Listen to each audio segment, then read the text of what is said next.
A arte necessita do Estado para se manter acontecendo? Eu acho que o Estado precisa... Assim, o que a gente vê no primeiro mundo é que onde o Estado subsidia, você tem uma constante evolução, você tem um crescimento constante de público, de acordo com o crescimento da população. Uhum. Vou te dar como exemplo Escócia e Inglaterra, que são lugares que eu fui muito, né? O subsídio lá é gigantesco, assim, vou começar a te dar alguns números.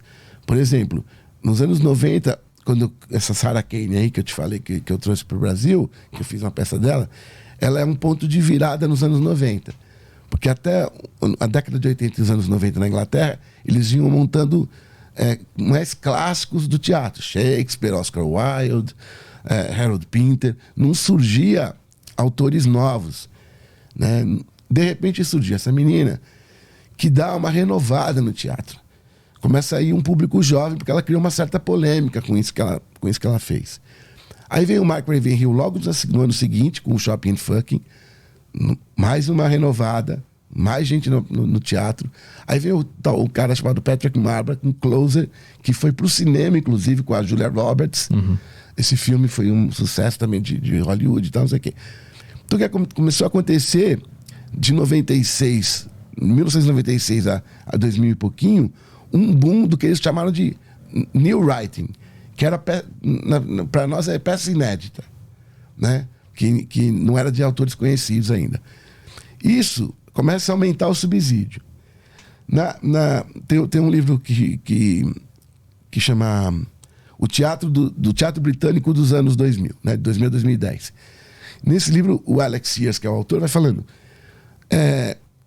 em 2005, aumentam 300 teatros de new writing com subsídio do governo britânico. Uhum. O que dava mais ou menos 10 milhões de libras por ano a mais do que o orçamento da cultura de teatro já previa. Uhum. É um investimento novo.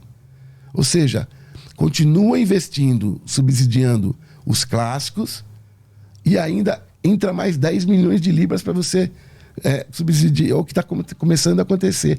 Abrem 300 teatros para fazer isso. Uhum. Num espaço de... Ele fala de 5 anos, mas eu gosto de pensar que, na verdade, vem lá quando a Sarah Kane e o Mark Ravenhill começam, 94, 95, 96, 97. Né? Porque não é de 2000 que... Né? Esse boom, ele vem devagarinho se operando. Porque, como eu te falei, eu fui várias vezes para lá e eu via que cada vez eu tinha que aumentar a área que eu tinha que andar para chegar nos teatros, né? Isso não só em Edimburgo, mas em Londres também. Então, o que acontece o subsídio do governo, se esses grupos novos, eles não começam sem subsídio, é muito difícil. Uhum. Né? Porque nem todo mundo tem esse dinheiro que a gente teve para fazer agora essa montagem, por exemplo. Né? Então, se o governo não pegar o experimento, se não tiver um subsídio para quem está experimentando, a nova linguagem não surge. Uhum. E aí o que não se renova vai afundando, né? As outras coisas vão tomando conta. Uhum.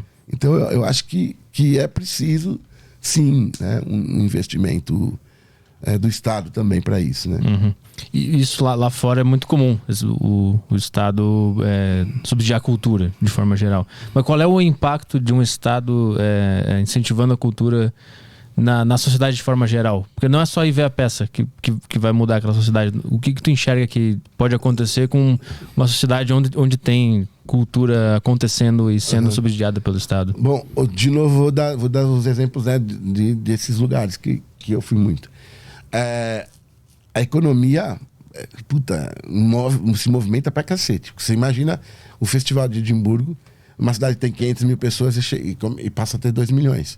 Ou seja, o consumo de tudo aumenta, de tudo. Né? De transporte, de restaurante, de hotel, né? De gente para trabalhar, né? Gera uma montanha de empregos para aquela gente que está lá. Londres tem um turismo voltado para a cultura. Muita gente vai para Londres ou para Nova York para assistir peça. vai na Broadway, vai no West End em Londres, ou seja, que movimenta todo uma outra economia. Na Austrália, tinha essa companhia, a Sydney Theatre Company, que é uma companhia estatal, é como se fosse um teatro nacional. Eles têm um lugar assim, que é um galpão que entra no mar, gigantesco, assim, né?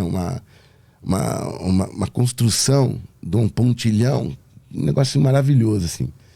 Que tem um salão de teatro, salão de dança, salão da orquestra, salas de ensaio e os teatros e tal. Esse negócio aí gerou um monte de teatrinhos pequenos próximo a esse espaço, que gerou de novo um monte de emprego ali, né? Fora que tem a questão social, né? Eu acho que a arte, o teatro, faz com que as pessoas tenham uma outra forma de ver as coisas. Elas passam a ter um pensamento crítico, né? Que eu acho que elas têm muito menos se elas não viverem essas coisas. E elas passam a desenvolver um imaginário, uma criação. Então, eu acho que movimenta o ser humano e aquele ambiente que ele vive, sabe? Não só em termos financeiros, mas de saúde mental e física, né?